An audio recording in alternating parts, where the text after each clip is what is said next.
Hey, this is Steve in Dallas, Texas. It's Saturday morning, my friend, and you are listening to Light Talk.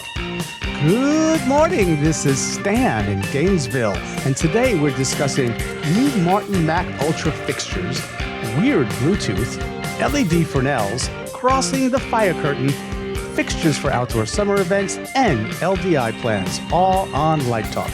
And this is David coming to you from the beautiful Belmont Shore neighborhood of Long Beach, California. And if you don't already know, you are listening to Light Talk, and we are the Lumen Brothers. Yes.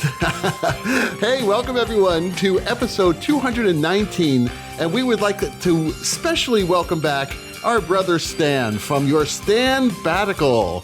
What have you been up to these past 9 weeks, Stan? It's classified. Classified. Can't talk about it. I went on very special duty. There were layers. There was fingerprinting involved. There were padded rooms involved. There were, AWACS involved, radar systems, ultrasonics, and maybe even a few unidentified aerial phenomena. So it's all classified, and I will leak it out slowly over time. Wow, this sounds like some Zero Dark 30 stuff going on there. Yeah, definitely. There's layers of classification. Now, some things I'll tell you guys alone. Right, okay. Some, I have to just be careful with that stuff. Yeah, otherwise, you'd have to kill us. No, I love you guys. I wouldn't do that. Well, it's great to have you back, man. We've been keeping your chair warm. I know. It's fantastic. I love the guests. I love all the interviews. I've listened to some of them, because where I was, we didn't get great reception. And, I think it's great. I think this is a good idea. I think we should keep it. We should have rotating guests. We should have, I love that you're expanding to scene designers. I love it. The evolution of the Light Talk brand goes on, and I think it's great. Yeah, well, we're happy to hear that, and we feel good about it too. But we need to thank our brothers Brackley, Zach, Driscoll, and of course our sisters Ann and Ellen. They filled in admirably. Yes, they have. And the plan is that we will continue the rotating third seat that our Lumen family will be filling. So, and this also, I don't know if you listened to last week's show, Stan, but we were sussing out plans for LDI. And I think we're going to get this band together. I think we're going to have an unplugged concert of the Lumenoids. I did hear something. I did hear a little bit about. I was listening to the show, and I heard that. And what am I going to do? Do I just You're going to do a soft shoe. Do I be the MC? No, you're going to do the soft shoe. I always wanted to be I always wanted to be a drummer. Drumming was my fantasy. Either that or cowbell. But I could do the cowbell with the who's doing the Wendell is doing tambourine, right? Wendell's I heard that Wendell is doing tambourine. That's right. She's got rhythm. We're like a bunch of old hippies. This is terrible. That's true. So let's get started with the show. But before we get to our listeners' questions, we have Letters to Light Talk Central.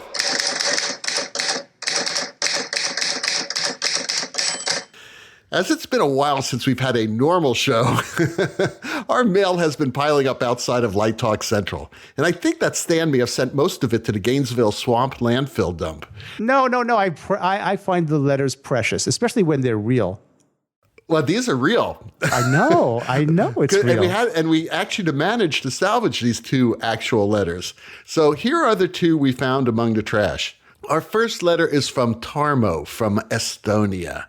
And I hope I'm pronouncing your name correctly, Tarmo. But anyway, here's the letter from Tarmo. Hi. Isn't that better than like, hey, dolts or hey, morons? A nice little hi. That's a nice little way to start a letter. So we got, hi. I have been listening to you for a year now, starting from the beginning. Oh, God. Yeah. Okay. Worried about this guy. Well, I'm a little behind at the moment, but I would like to mention that there was a factual error in episode 205. Impossible. Stan talks about Skype. So for your information, and this is coming from an Estonian. This is an actual Estonian, so we got to take his word for it. For your information, Skype wasn't developed by a couple of Russians. The software was made by Estonians, together with the Swedes and the Danes. Keep up the good work. All the best. Kiss, kiss, Tarmo from Estonia. Now, I got to go with Tarmo, Stan. Unless you have an explanation. May I have the floor? Absolutely. So, Tarmo, I have been thinking about this for quite some time. And I have to say that I am going to do something for you with deep humility and respect. I am going to admit that you are correct. And that's when Stan first heard about Skype and the university wouldn't let me use it because they were afraid. They didn't know what it was. And I'm like, you guys need to sort of get with the program. I did some research. And I think in my recollection of retelling the story about Skype, I made a factual error, as you point out. But I had a geography problem. Obviously, less than well-educated Stan about the Federated States and relationship to Russia, I made the fatal error of lumping Russia and Estonia together and not getting my facts straight when I was remembering the story I read. So, Tarmo, I tip my hat. I have respect for all Estonians and and the Swedes and their incredible innovative spirit and energy in developing the thing that we all know today as Skype. Wow. That was great. So our next letter is from Dean Palmer. Gentlemen, is the Light Talk theme song pitch higher in Spotify than in Apple Podcasts? Seriously? Okay, so I just spent 20 minutes going through the last 10 episode openings and thought I was going crazy because I could not recreate it until I realized that I usually listen in the car. Aha. Another few minutes and I continued to go crazy trying to do it until I switched to Bluetooth. I don't think it's your episodes. I think it's a weird Bluetooth glitch because I switched over and the pitch changed. When I started the episode over again, it was normal. So yes, I'm going crazy. I'm a lighting guy. Maybe a sound guy would have a better grasp on the issue. Keep it up, Dean. Ooh, I know something. Good. What does it stand? Well, I've been, okay, so I'm going to leak some of the things I've been doing on my Stanbattical. As David knows, I've been on this sound kick, and it's sort of his fault. But I've been buying speakers and hooking things up and doing all kinds of crazy things. And I just learned, because I'm trying to get surround in my house, and I can't run a wire because of where things are. So I have to transmit the surround signal to the back of the living room, and I've got to do it wirelessly. Well, Bluetooth, you can do it with Bluetooth, but it won't sync, because what Bluetooth does apparently is it compresses the sound, then transmits the sound, then uncompresses the sound, then plays the sound. So if you want to transmit the in-sync sound, like I want to do, I have to use a 2.4 gigahertz system. And so that's what I'm doing. And that's arriving today, UPS, so that I can get surround in the back of my living room. So I'm just going to guess, in my amateur knowledge of audio, that the Bluetooth signal processing is not as robust as others, and that could be affecting both the speed and quality of the sound. But I'll leave it to my brothers to go more. That's based on my Stanbattical experience. Well, Stan, thank you very much for that. But, since you left on your Stanbattical, we actually hired some more people. And a sound guy? Did you we hire a sound guy? Audio engineers. I mean, these are crack I've audio been engineers. asking you for this for years. I know. Now but you finally got one. Well, we had a little more money off the side since we didn't have to pay you didn't anymore. have to pay me. We That's didn't have to right. pay you, so we used that money. We funneled into a whole new department of Light Talk Central, right? Wonderful. And that's our audio department. Is that Zach? Zach is part of it, yes. So we Okay. had our crack audio engineers investigate this, and the upshot of the situation is we can't find any abnormal pitch behavior between Spotify and Apple iTunes broadcasts on our show. So, okay, to show everybody. Bluetooth. And we did a Bluetooth thing too with Apple. Okay. So we want everyone to listen to this. First, we have the Apple version. Light Talk. Lumen Brothers. Now, this is what you hear on Spotify. Light Talk. Light Talk. Lumen Brothers. Light Talk.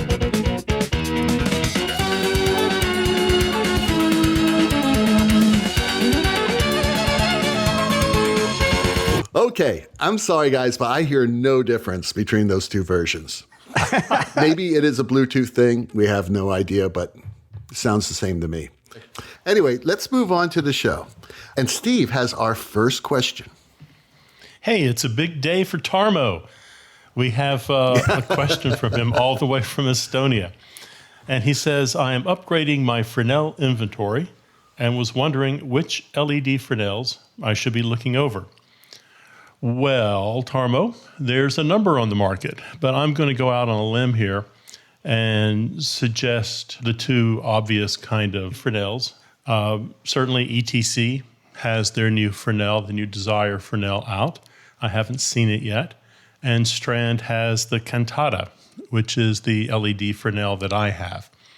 So I think, again, if you go with a major player, you're going to have a hard time making a mistake. They both have their strengths. You know, when you start looking at companies like Strand or ETC or Martin and some of the others, it's hard to make a mistake. The technology is leveling out now. Everybody's offering kind of the same thing. I think it comes down to the company you have a relation with, the dealer or the salesman you have a relation with, and what you expect in the back end in regards to service. You know, for me, buying the Cantata was a no-brainer. The Strand factory is 15 minutes from my office. If I was sitting in Madison, Wisconsin, at the University of Wisconsin, then I'm sure I would have the ETC Fresnel because, again, they're right there. I can just hop in my car and, go choke them if they don't give me what I want. And the thing I just redid a symphonic hall, and I put the Cantana tunable white version in there. You know, they make a cold white, and they also make a full color model. I had some special requests on the light, and Strand went back in and altered the software to meet the needs that my space had. So again, I think either one. You just have to get them in there and do a shootout.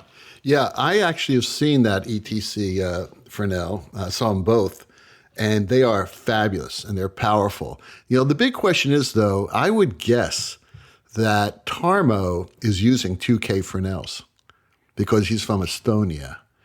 And my question is will these other Fresnels, these LED Fresnels, stand up intensity-wise? Because European Fresnels and PCs are super powerful, especially the 2Ks. Now, I would love to see an AB on like the Cantana and also the ETC Desire and whatever a standard 2K PC or Fresnel, that's a European Fresnel, that would produce as far as lumens are concerned, intensity. So yeah, I mean, there are some great LED Fresnels out there right now. The Desire Fresnel uses the same chipset and electronics and technology as the new Series 3 Source 4s. And with those extra red LED arrays, will give you incredible skin tones. I found the Cantata to be extremely bright. I'm not finding the output here right now on the data sheet that I'm looking over, but it's incredibly bright. It also has 3 different modes in it, so you can get it ungodly bright if you don't mind having a little fan noise in the theater. And I'm talking about 25, 30 dB. And if you drop it down to, I think they call it whisper mode, I'm still pretty bright, and I'm only getting about 8 dB off of the Fresnel itself. So it's pretty quiet. You made me think of something, Steve. In this space that you're in, do you have an orchestra shell? I'm in a sealed room. So there's a resonator in the ceiling. And when you go to the catwalks, you walk down a little, catwalk to get to the lighting catwalks. And when you get there, you climb down a ladder and you open what looks to be like a submarine door, and you pull the door open and you get inside and you seal yourself into the room. So it's a lot of reflection. So I was really surprised that I even heard the Fresnels when we turned them on the first time. But once I went down to a silent, because I couldn't hear them in the shootout, they were dead quiet. And people were actually bending over, putting their heads against the light going, this is really quiet. But there wasn't a gigantic reflector 6 feet away from it, blasting all the sound back to me. But once I went to whisper mode, it was a piece of cake. I set it up the first test was the Van Cliburn junior competition, and the sound is an issue there. So we had no trouble with audio, and video loved it. One of the problems with an LED Fresnel is getting them to blend. If you think about just the kind of slinky method of focusing, that doesn't always work with LED Fresnels. Instead of the drop-off you have such a flat field, you get a hot spot. So I was finding this was a very easy light to focus and a very easy light to manipulate. It's a little bit, it's one of the smaller lights. It's a couple inches smaller than everybody else makes. So in a tight, confined space, it works really well. But again, I'm using the warm white. I'm not using the color mixing unit. Right.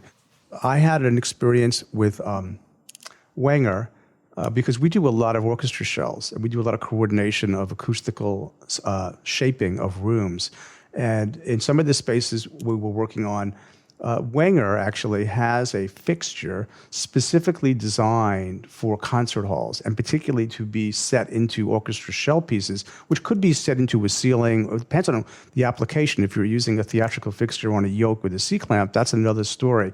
But in a situation where it's sort of more of a permanent installation, they call this fixture the LIETO, the LITO, LED light fixture, and it's designed specifically for concert halls, overhead lighting.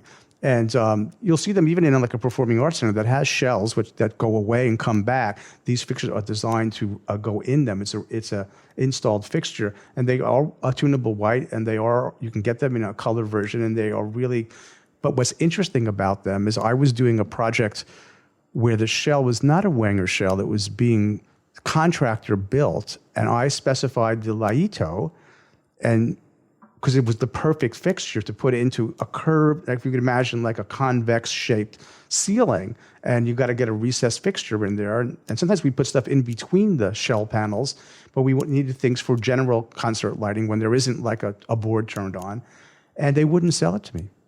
They'll only provide it to their shells. And it kind of bit me in the butt, and we had to come up with another solution. We ended up with another custom solution. But the LITO is designed specifically for that purpose with the right brightness, the right sound quality, and can set right inside sheetrock or any kind of framing that you might have. So I recommend that as a look-see, depending upon what you are doing and what the application is.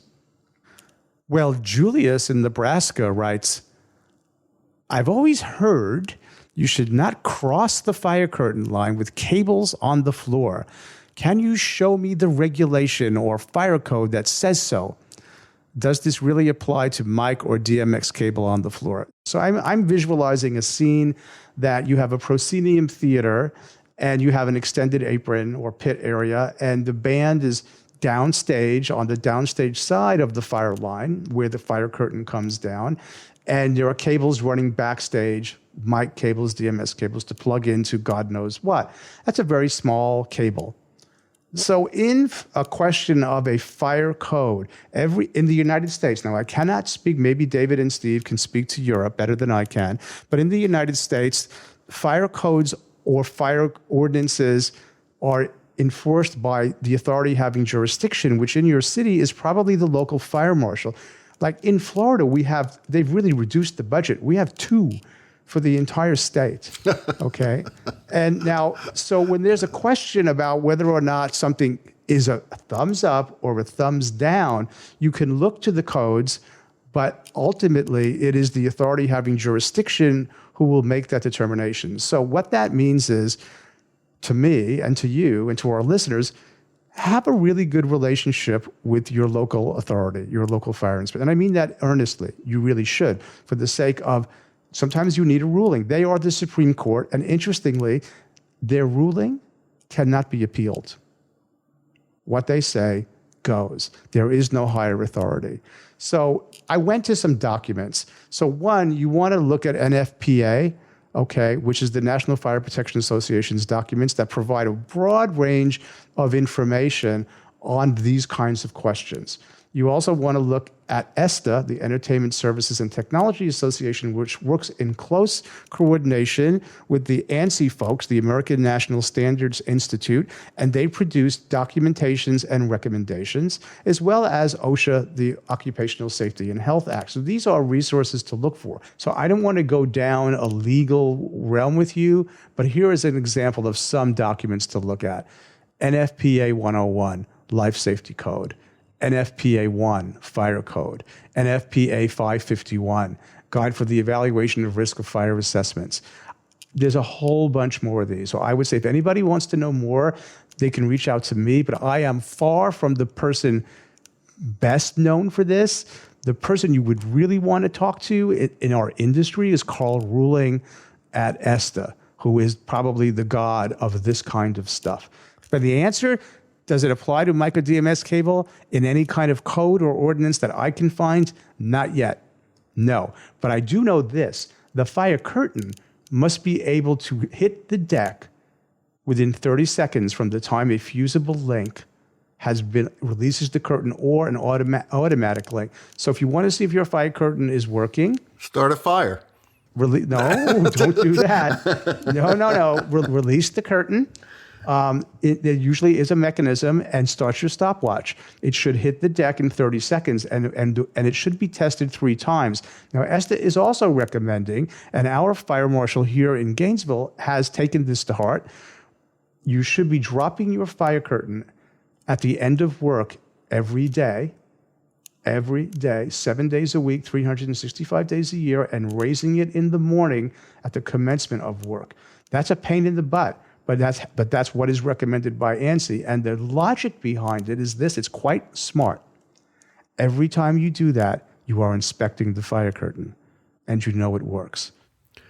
Well, Sarah in Buffalo writes, when you are planning to light an outdoor festival or musical, what type of controller and fixtures do you specify?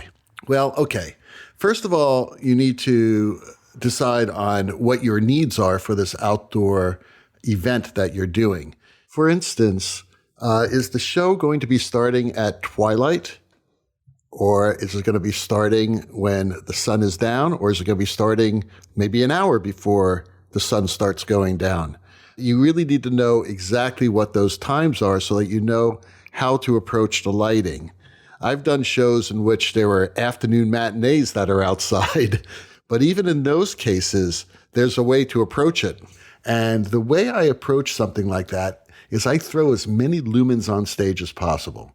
And this is so that the focus of the audience is on the stage and not around the stage, which will actually be brighter than the stage, because the stage, there will be a canopy on top of it. It'll be in the shade. So usually I would specify some high-powered LEDs or even HMIs. But considering the budget, sometimes you have to go with what you have and what the theater has. And in a lot of cases, they have park hands and dimmers. And also you don't have to worry too much about weather when you're dealing with park hands. So that's, sometimes a consideration you have to make. Now, I've done a lot of outdoor shows that do take place at a reasonable hour, usually at around 7 or 8 o'clock at night, and you actually go through dusk. And we've talked about this on a previous show, and I forgot which episode it was. Yeah, I think we did talk about this once before. I remember, and I shared my experiences doing outdoor theater in Albany, New York back in the day, and dealing with giving the stage manager a license to adjust cues and blasting the stage with park hands, actually what I used back there. So that sounds like a good strategy to me, David. And the only real decision I had to make as far as color is what I wanted the relative white to look like once we got into that dusk. And I ended up going with 4200K. Yeah. So all the PARs have the Roscoe gel, the Roscoe 4200K gel, not the 202 or whatever it is in Lee, because I find the Lee is a little too green, and the Roscoe seems to have save enough red in there. So, and that was the only decision I really had to make. As far as a board, I like to use EOSs or ions, something small and powerful, something that can be quickly moved away in case a storm moves through, because Mother Nature can certainly wreak havoc. You are listening to Light Talk, and today's episode is sponsored by Better Than Nothing Industries and PetSweat of Japan.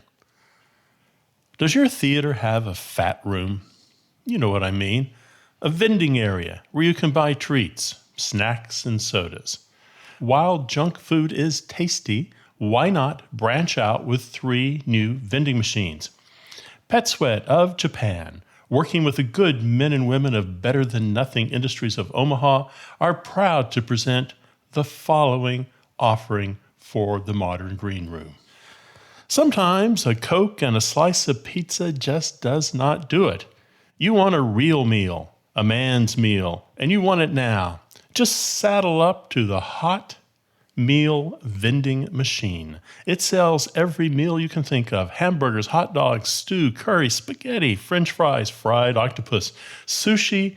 The possibilities are endless. You can even order up a plate of poisonous pufferfish surprise, all for $5 US. Sometimes you leave the theater after the grocery store has closed, and you have a taste for lobster. That's why your theater needs the lobster vending machine. Modeled after a claw machine for a mere $20 US, you can catch your very own fresh live lobster. Take it to dinner or keep it as a pet. It's all the same to PetSweat of Japan. And finally, the egg vending machine. Sometimes you just need an egg. You can get them boiled or you can get them raw.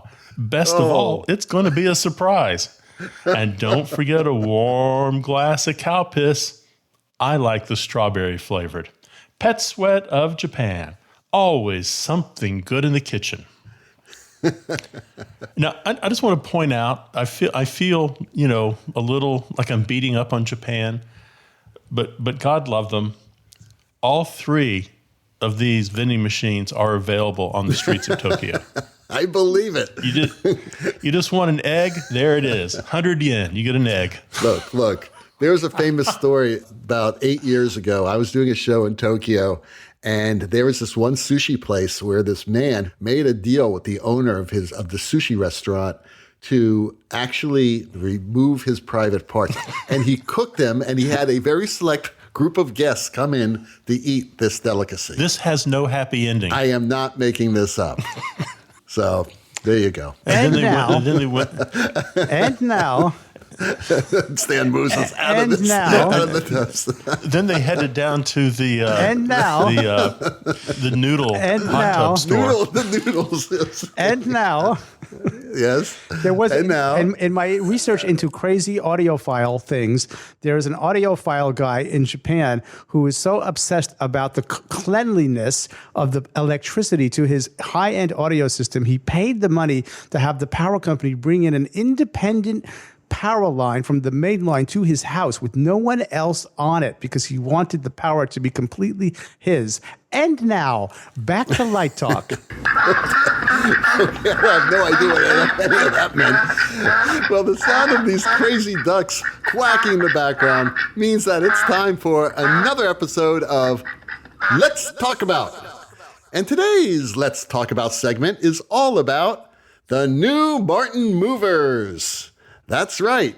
Our friend Brad Schiller from Martin called me up a few weeks ago. This has happened several weeks ago because we've had a bunch of interviews on the show for the past few weeks, and invited me down to look at their new Mac Ultra Performance and their wash fixtures. And I was really super impressed. Let me give you a few specs, first of all. We'll talk about the Ultra Performance first because that is really sort of like the workhorse mover. It has a range of 29,000 to 46,500 lumens. Just to give you an idea, the Viper is 26,000 lumens. Yeah, and that's And almost, for years, yeah, right. the Viper was my favorite light, right? And the Viper, by the way, is not LED. Most people know this. Right. It's actually an arc lamp. So this is really nearly almost twice as bright as a Viper. And I saw it, and it is like unbelievably bright. And one thing that they're doing is that their LEDs are actually underdriven. That's a 1,600 watt LED engine that's driven at 1,100 watts. That's interesting because the whole idea of LEDs was to reduce power consumption. And now we're using almost as much power as a discharge lamp, and we're getting twice the brightness. So I'm like, where's the gain from the LED revolution from a power consumption standpoint? I don't know if that was ever the gain. I think that was a great marketing tool. No, I disagree. If you talk to the scientists who did the work into LED development, they looked at the consumption globally of electric light as it existed, and the motivation for developing solid-state lighting sources was indeed power consumption to reduce the footprint. I'm just suggesting in the theater and in the rock and roll world, I don't know that anyone ever bought into that. I'm sure the scientists said that, but that's why LEDs have taken so long to break into the concert world, because they didn't have the power to compete with tungsten or arc. Right. So I guess, I don't disagree with that. I think that we've always wanted brighter, brighter, brighter. But I guess the question is, are we reaching a point where we have things brighter than we need them to be? First of all, these lights aren't being running at 1,100 watts through the whole show. Right. They're only being used when you give them intensity. Right, but you got to provide the circuitry for it to be safe. Yeah, okay. The Ultra Performance has 2 rotating gobo wheels with focus tracking. And for those who don't know what focus tracking is, that is when you focus something like a gobo really sharp or just off sharp or whatever. When you start zooming it out, it automatically adjusts that focus so you have the same exact focus at flood that you do at spot, which is really cool. Oh, they've had that for a long time, and that's one of my favorite features. The light costs $19,000. And now understand that this light is not made really for small theaters. Obviously. The light is huge, okay? Yeah, you probably burned the theater down. You definitely don't want to spec this out. But if you're doing either like a large opera and you're in a large theater and you need a real powerful light, then this thing will do it for you. The really impressive thing about it is that it's about 2 dB quieter than an Encore.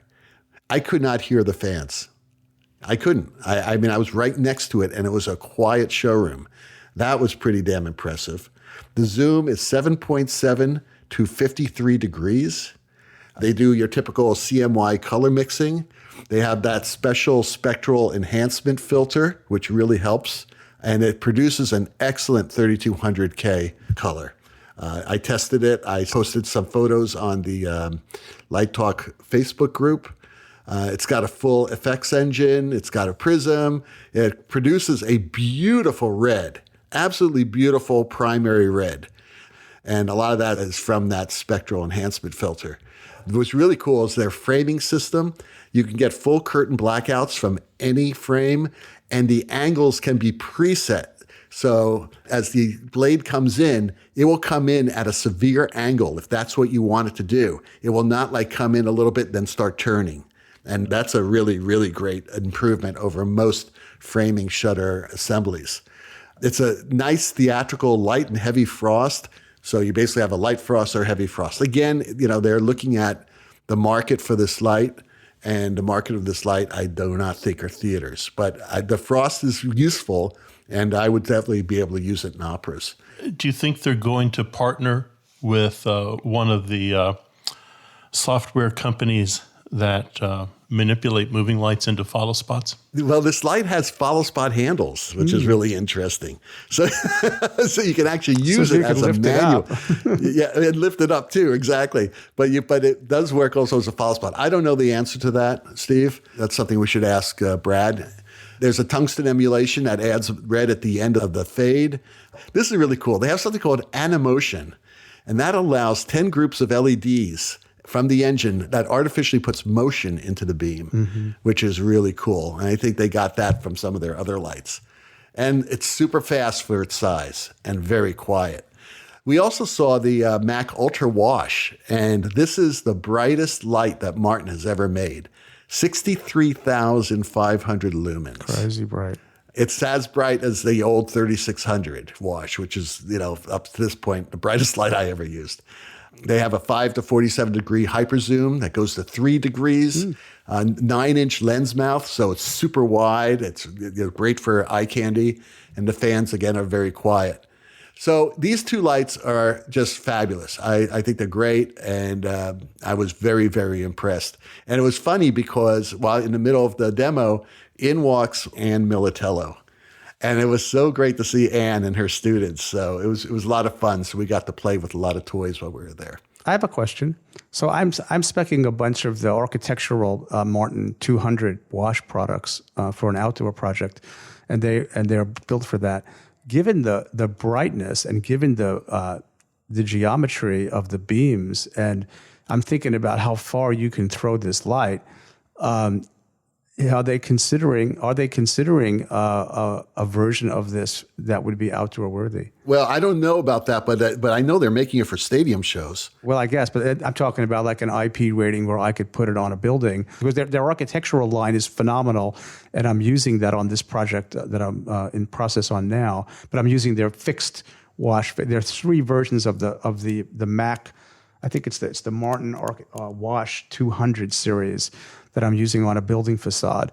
But I don't really need pan and tilt. I don't need these features for that, but I would love for them to have one that would kind of compete with the SGM kind of fixtures with this kind of brightness because you could throw that light a long way. Yes, yeah. And it's especially a 3-degree beam. That's what I'm saying, yeah. It's rated at IP20. Yeah. I would put them in pods. Sometimes. Well, anyway, check them out. I know that there are videos online, but I think this is a worthy competitor.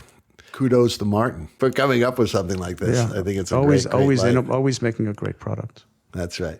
So Steve has our last question of the day. It's Roger in Wyoming, and Roger says, "Will you be at LDI this year?" Roger, it's not a question if I'm going to be there. The question is, are you going to be there? No, that's right. Oh, he's asking the question in the mirror. He's looking at the mirror and he's asking, will you be at LDI this year? Absolutely. I'm going to go around there and shake some hands and, lather myself up in sanitation, sterilize myself and put about 15 masks on and get liquored up every night so COVID cannot take a hold on me. Absolutely, I'm going to go to LDI. I want to see what's going on. I want to, there's going to be a lot of people there again. I'll be there recruiting, of course, for the grad program here. But yeah, I'm going to go to LDI. All right.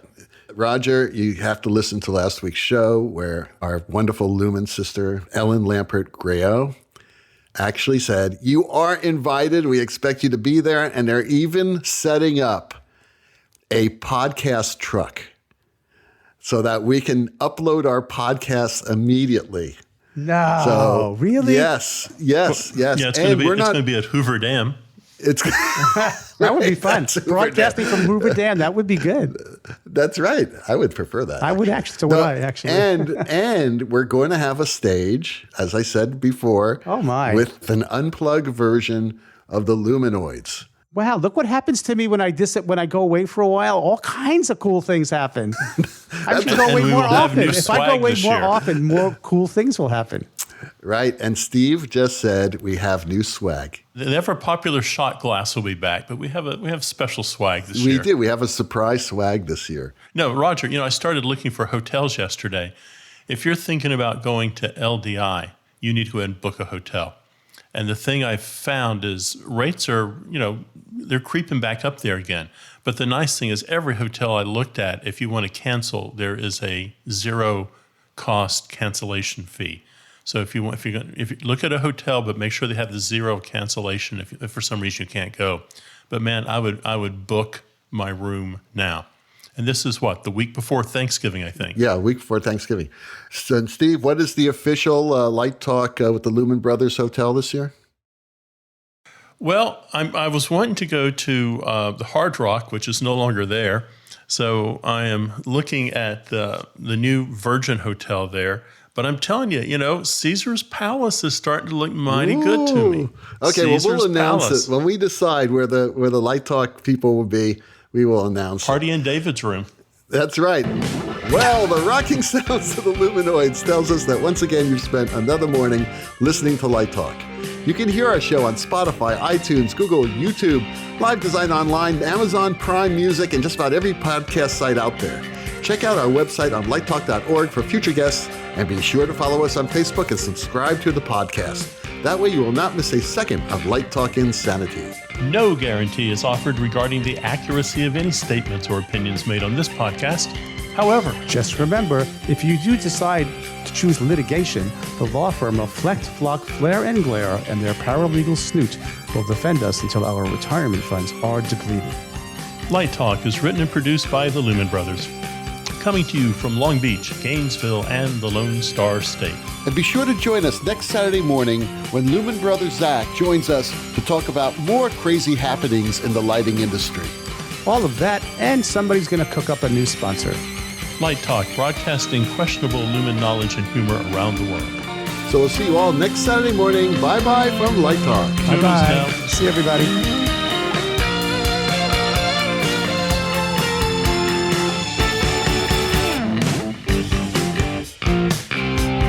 Night Talk. Lumen Brothers. Night Talk. Night Talk. Night Talk. Lumen